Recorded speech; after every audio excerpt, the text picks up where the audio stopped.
Welcome into this episode of 360 Sports. Today, we're talking about baseball. I'm with Emily, Ben Barker, and Brennan Kirkpatrick. Let's get right into it.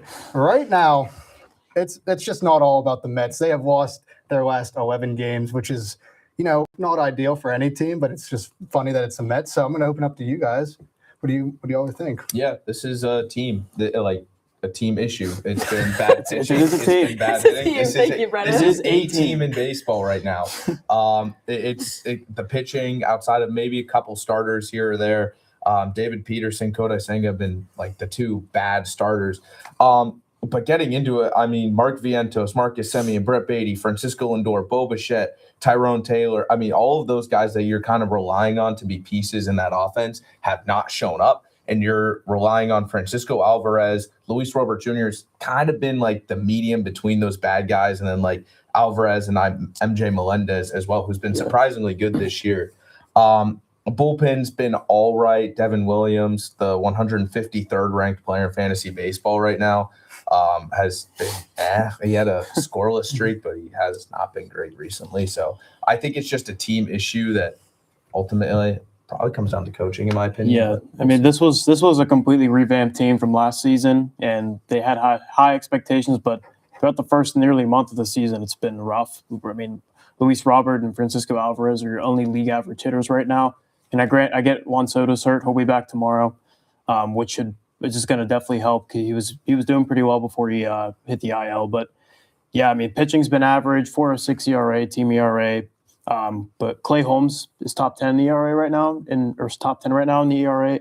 In ERA, he has a 1.96 ERA. But other than that, I mean, you see Francisco Lindor, a player that you expect to step up, who's been around the team for years. He's hitting just 205. Bichette, you bring in from Toronto last year, he's playing third. This year, he has not been good at that position, and he's only been hitting 217. So the new guys you're bringing in, Bichette, he hasn't been good. I know Freddie Peralta's been all right as well. So basically, they just can't score runs. They're second to last in the NL in runs per game.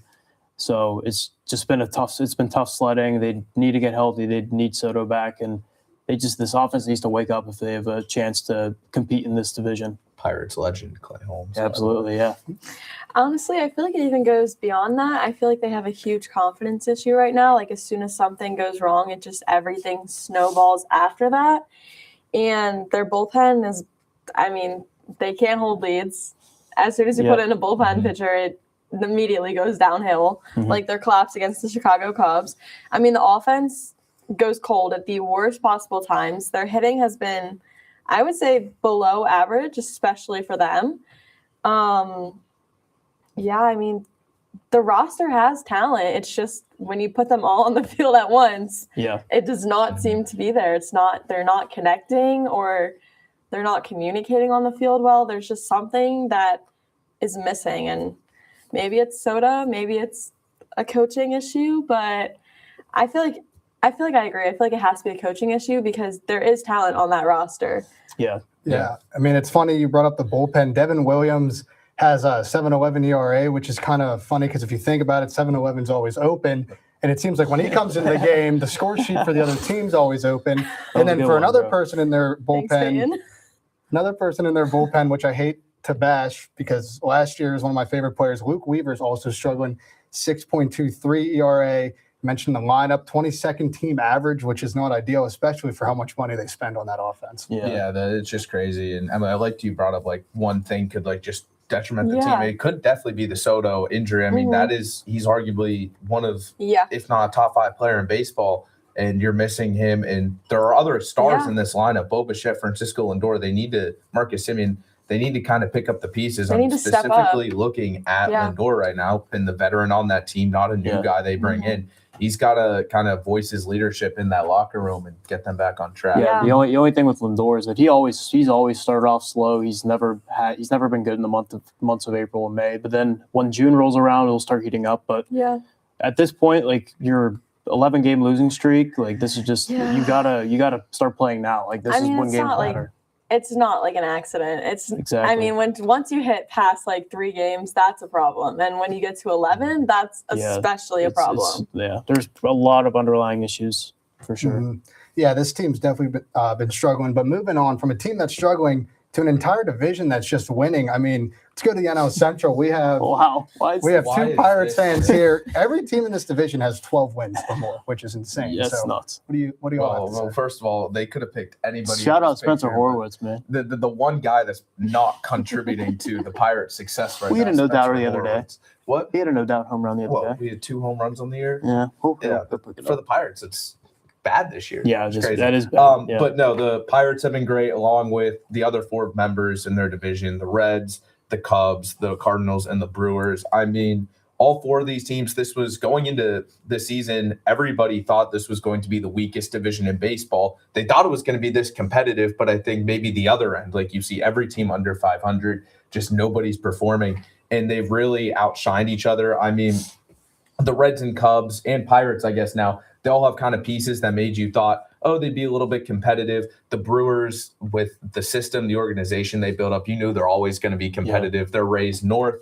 And then the Cardinals, everybody thought was going to be kind of bad, but some of these young guys that they thought were going to be part of that next group have really started to show. So everything's looking good in the NL Central right now. Yeah. I don't know if it'll keep up though. Yeah, that's where I'm kind of feeling like I feel like the Cardinals are one of those teams that's going to eventually fizzle out. I mean, they were clearly wanting to have a rebuilding year, but they've had guys like JJ Weatherholt step up to the plate. They've also had Jordan Walker, who's finally breaking out as a young phenom. So they will probably win some games here and there, but I don't see them seeing over 500 for long.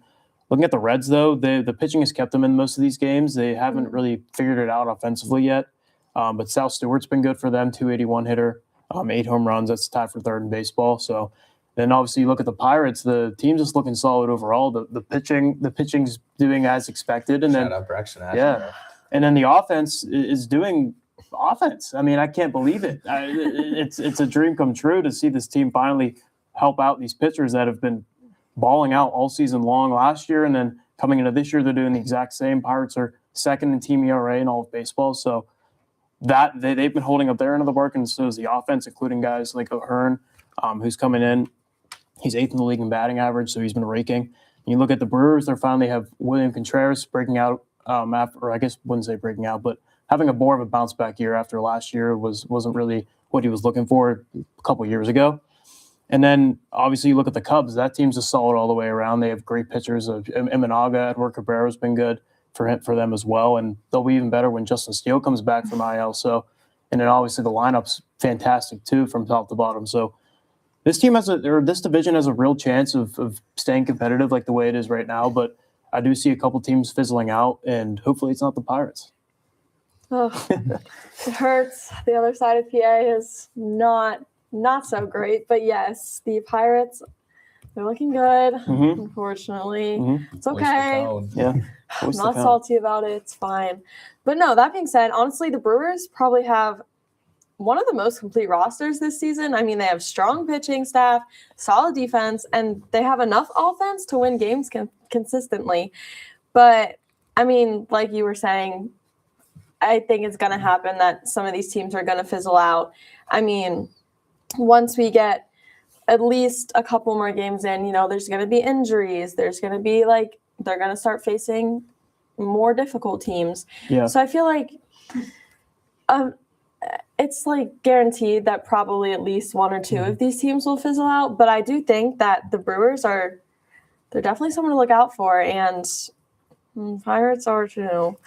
Yeah. Well, Emily, you mentioned injuries. Barker, you mentioned the Reds pitching. They are out Hunter Green right now. That was another point. Yeah, They don't have he Hunter will Green come either. back in June, and when the Reds can get Hunter Green back, I mean, he's an absolute flamethrower. He'll pump 100. Yeah. It's just the Reds are the team that's only getting better.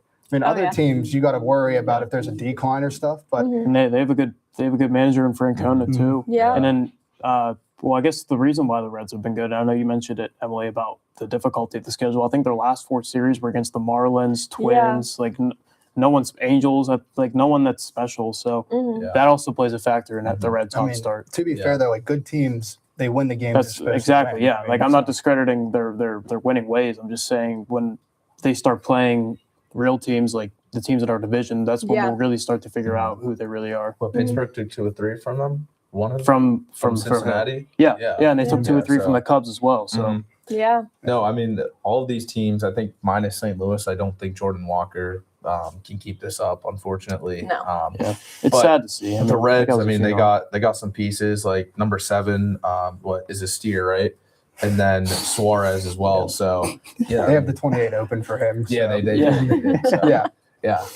Well, Tough division. yeah, it is a tough division. Every team has 12 plus wins, as I said earlier. And yeah, we're going to move down to San Diego because what is going on in San Diego is absolutely insane. Mason Miller has struck out 27 batters in 11 innings.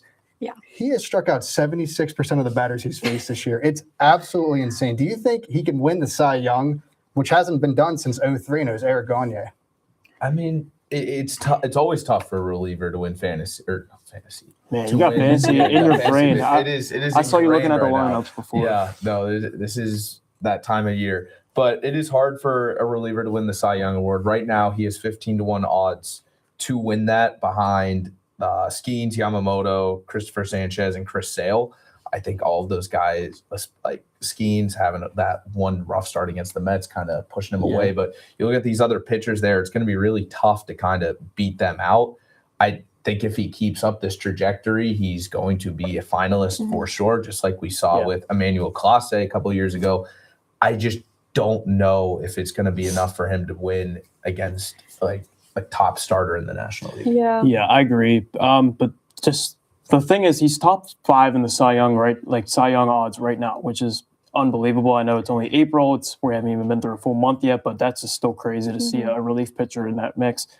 But yeah, the last run he's given up was back on August 5th, which is obviously last year. And it was a Lourdes Gurriel home run that somehow he turned a 104-mile-an-hour fastball. It was like 102 up and in, and he was It was able to turn 104 on it. up and in, and he somehow turned on it, hit it out. Like that's just a fantastic job by Gurriel to even hit that ball. But that's luck. other than Let's that, be honest. yeah, seriously. But other than that, he's been absolute nails.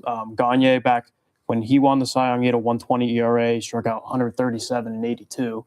So he's got a tough ask if he wants to compete with him. But yeah, Mason Miller, what an acquisition he was for the Padres. He's going to be fantastic all year. He has the stuff to be one of the best closers. He is the best closer in the league right now. But when at some point down the line, he's going to be talked about among the higher ups for sure. I do feel like the problem for Mason Miller is going to be volume. I mean, starters are going to be throwing 100 to 150 to 200 innings, while Miller might end up with like 60 to 70 innings.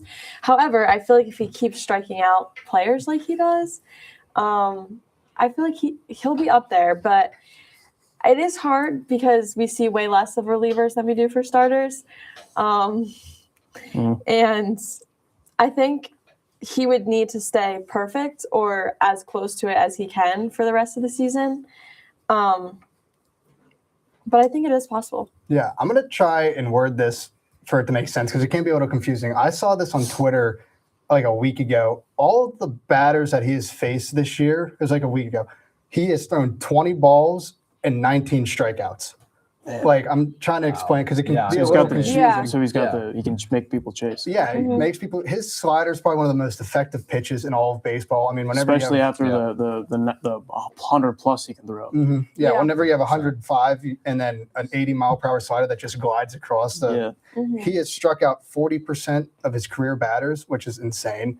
Basically, 4 out of every 10 batters is a strikeout, and I mean he's just balling. And I kind of want to see him win the Cy Young. I mean, the Padres gave up a lot to get him. Awesome. And, And he's from Pittsburgh. Yeah, shout out Bethel Park, a couple of great alumni from that school. So. I would like to see him win it because I feel like we haven't seen a reliever win it in a hot minute. It's been 03 before I was born. Yep. Yeah. So moving on, we're going from a Cy Young candidate to some glue guys, a role player. We're going to have to show some love to some role players. So, Brennan, it looks like you're up first. Yeah. All right. So, my guy, a new addition to my favorite team.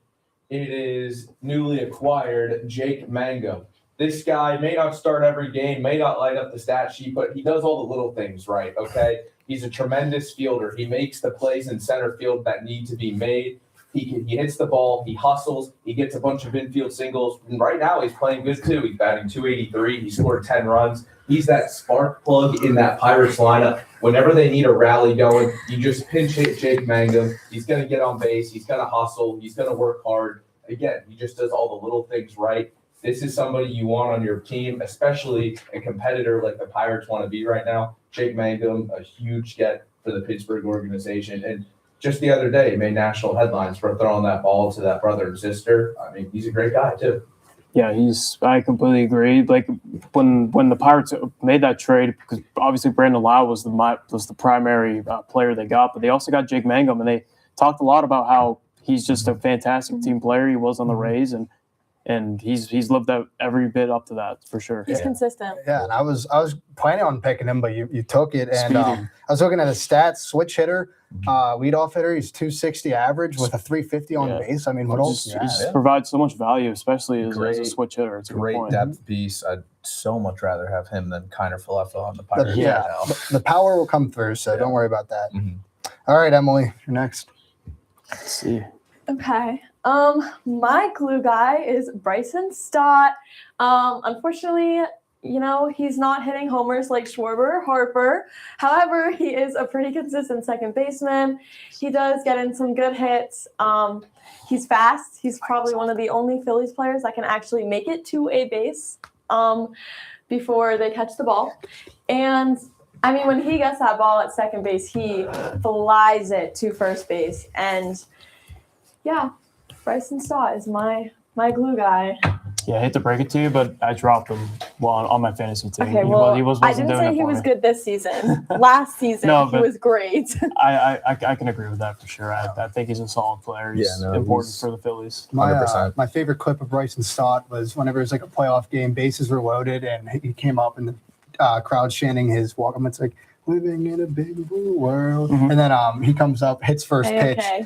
His MLB The Show card's also great. Such a beautiful swing. I can always appreciate it. See, I feel like the walk-up song is always a good teller of a glue Yes. guy, because if everybody knows and The is singing the walk-up song, unless you're like a big superstar player, which obviously he's not, but I feel like that's a really good telltale. But he that- brings the hype to Exactly, the crowd. that's what he you have walks to up do with if you're his the glue white guy. belt. Yeah. And he's unfortunately, he's with players like Schwarber and Harper who are hitting home runs like every so often. But I do think before this season, I don't know what happened. He changed his walk-up song and it's all gone downhill from there.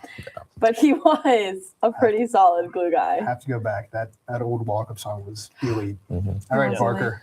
All right, we're going Yeah. to keep it in the state of PA, but this time this is a former player, and that's none other than Jay Hay, also known as Josh Harrison. This guy was fantastic during his tenure as a Pirate. He was the main guy who would play everywhere. He would play left. He would play shortstop. He would play third. He would play second. Anywhere the Pirates put him, he would play, and he would be fantastic at it. He hit for average. He had a fantastic career as a Pirate hitting-wise. And also just another thing about him, too, is that he was a rundown master. This guy would get out of rundowns every so often. It was just unbelievable when he would get himself in sticky situations. He would find a way to work his way out of it. One of those notable moments was during the Mets game where we really saw him somehow get out of that play. I remember that was a ground ball to the pitcher, and he was stranded between second and third, and he made a fantastic effort to get to third base. But that just basically sums up who he is as a player. He never gave up. He was fantastic as a Pirate, and he's currently covering the Pirates right now.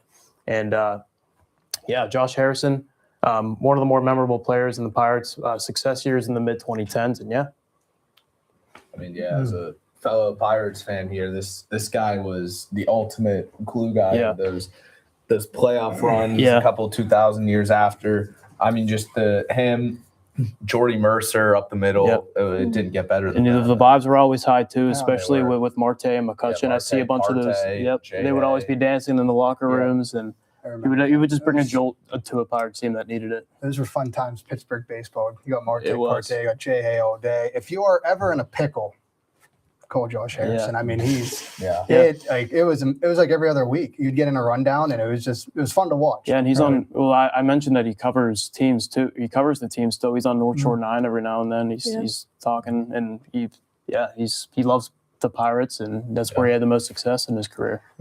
All right. Looks like I'm up. So let's go to the All right, board, thanks. shall we? See if I can remember this. Left foot here. Square up to the camera. I'm just kidding. So my glue player is Oswaldo Cabrera. Oh man, do I miss you playing for the Yankees. You could do it all. There was one season where you played every position except for pitcher and catcher all season. It was so fun watching you. Sadly, that gruesome injury. I hope you can come back stronger. We really miss you playing every day, give some people some off breaks. And I feel like you could honestly crack the starting lineup with the way some Yankees are playing right now. So Oswaldo Cabrera, you're my glue guy. I like that. pick. That's a good one. I mean, there's a bunch of guys like that in the Yankees. I think Cabrera, pretty good value there. Yeah, the Yankees never have trouble, figuring out what the best players are on their team, and they've been successful for so long. And this guy's no different. Yeah, I mean, if you were struggling and you need a day off, Cabrera he'd play anywhere. It's fun to watch. He always had a smile. I mean, he truly enjoys playing baseball, which is, I don't think a lot of professional players do, which is kind of tough to say, but he always has a smile, enjoyed what he's doing. He's good at what he was doing. So I can't wait for him to come back up to the show. Yeah, I feel like every Yankees bench always has a bunch of glue guys though. It's just a bunch of solid players that you put them in a lineup and they're that good. Yeah, it's just a Yankees thing, but yeah, and he was a huge contributor to whenever we made it back to the World Series. So hopefully he can come up soon. All right, moving on. I guess we're going to go over to the minor league, and I'm confused. We're going to see what teams are actually real and what teams fake. I think Just names. I guess, and just names and cities. Yeah. So I guess without further ado, let's get into it. New Orleans baby cakes. I don't think that's real. I feel like it's so fake that I it's feel real, like though. they just wanted No. someone to say it out Well, I loud. know there's And it was me. There's a team name that's similar to that. I don't know. I don't think. No that's way. real. There's no I'm gonna way. go real. I think it's so fake that it's real. I think I'm just fake. saying. Dude, I'm thinking it's fake. That or it's a low. Oh, it is real. Okay, good. It's a Funk 2020. So Okay, Doesn't so they're exist not. They don't anymore, exist anymore. All right. But they were Interesting. real. they were real. Okay, that's fake. I gotta don't be think that's fake. Yeah. Move your head, Peyton. Yeah, Peyton. Oh yeah, that's fake. Yes. All right, there we go. From okay, never seen that movie. I'll have to watch it sometime. Quakes. I'm not gonna try to say that Quakes. first name. Cucamonga. Real. Real. Oh, Real. Oh, we didn't. Okay, I guess they're real. Okay. We didn't get the vote. Thank you. Okay. Kane County. Vancouver? That sounds real to me. That sounds real. Although, But That's kinda sounding it's but fake. the fake, real fake. because real the fake, last real time you fake. put one in from a movie, so I it feel could like be this is- something we've heard of. I feel like this is and fake. not. I've never heard of Kane County. So Kane County, Pennsylvania. I get okay. Or- Well, no, there you that's go. McKean. I've never heard of Kane Is that County. just Is random, Kane or- County No, a that's, real that's thing? it's next to Warren. Oh, I I've think never this been is up to Warren fake. County. up near Western New York, but we're going fake. Fake. Sure, yeah. All right.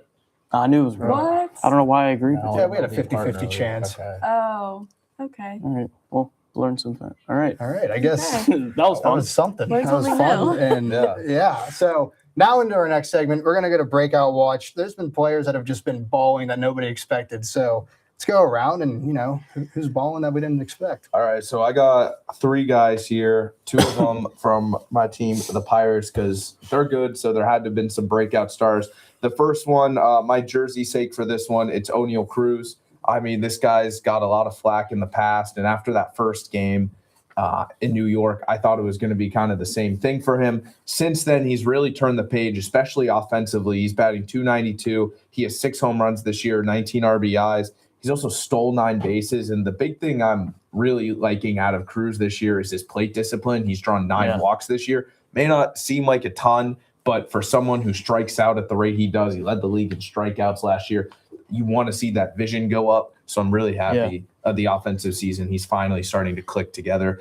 I think a big part of O'Neal Cruz's success is the depth in that Pirates lineup. And another guy I want to talk about is Brandon Lau. May not be like a huge breakout piece. He did have 30 home runs last year, but I'm really surprised at what he's doing in Pittsburgh. Again, the .267 average, 7 home runs, 18 RBIs. He's been great locking up the middle of that Pirates defense as well at second base.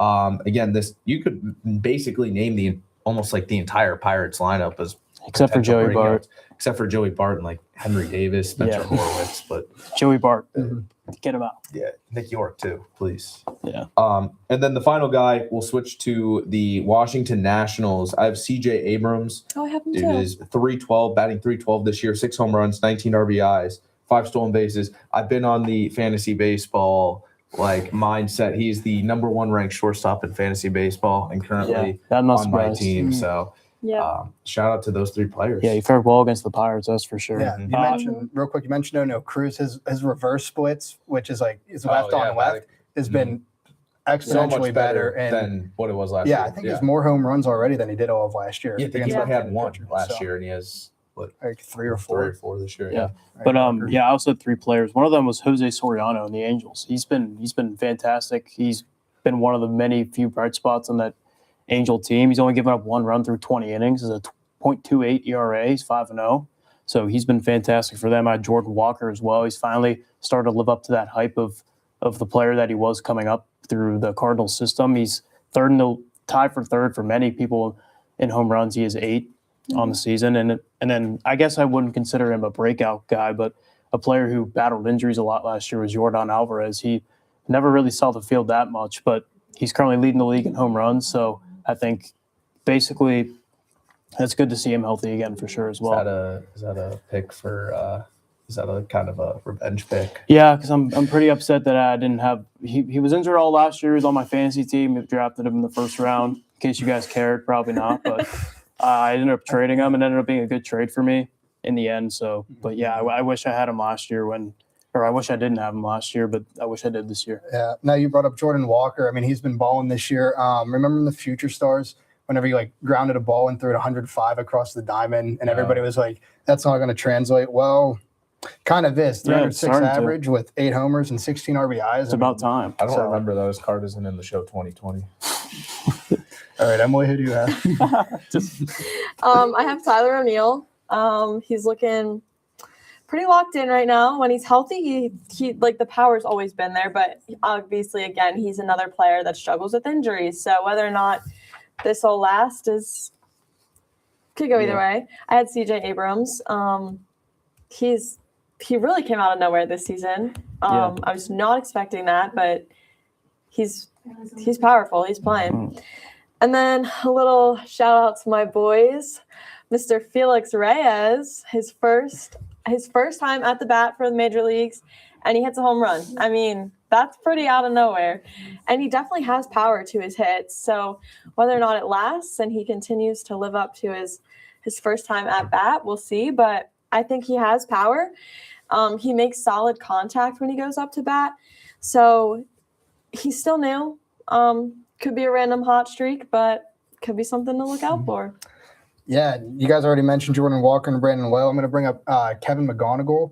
317 average. He only has 1 home run, but he has 9 RBIs. They signed him immediately after the season. I forget. It's like a Connor Griffin thing, but instead he played a few games.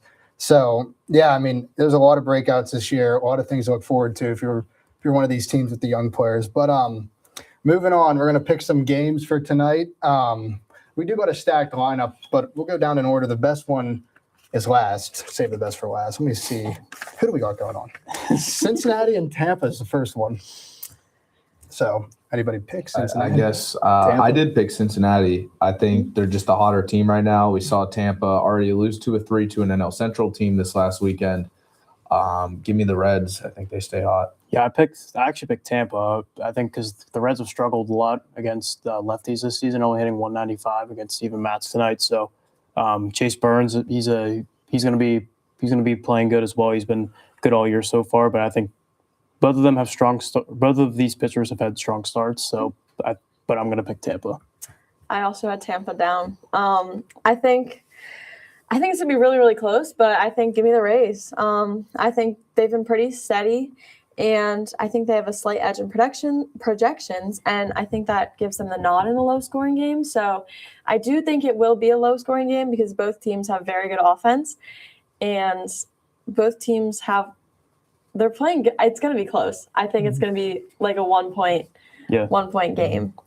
I'm gonna go with Cincinnati. This team's hot right now. They're tied for one of the best records in all of baseball, so I think they're going to continue it at Tampa. Moving on, we got Atlanta versus Washington. I got the Braves. Lopez has been fantastic so far to begin the year. Washington kind of fell back to earth after a couple of good games against the Brewers and then the Pirates. Swept the Brewers. They swept the Brewers, and took- yeah. Took split two, with the Pirates. Split with the Pirates. Since then, what did they get? They got swept I last don't know. this weekend, I think. I wouldn't know. Correct me if I'm wrong, but I think they did. Otherwise, but regardless, Atlanta is playing really well right Yeah. now. So give me the Braves. Yeah, I pick Atlanta too. They're both. Or the thing with Atlanta is that they're leading the division right now, and they're healthy as well. It's another thing. So yeah, give me Atlanta. I went Atlanta.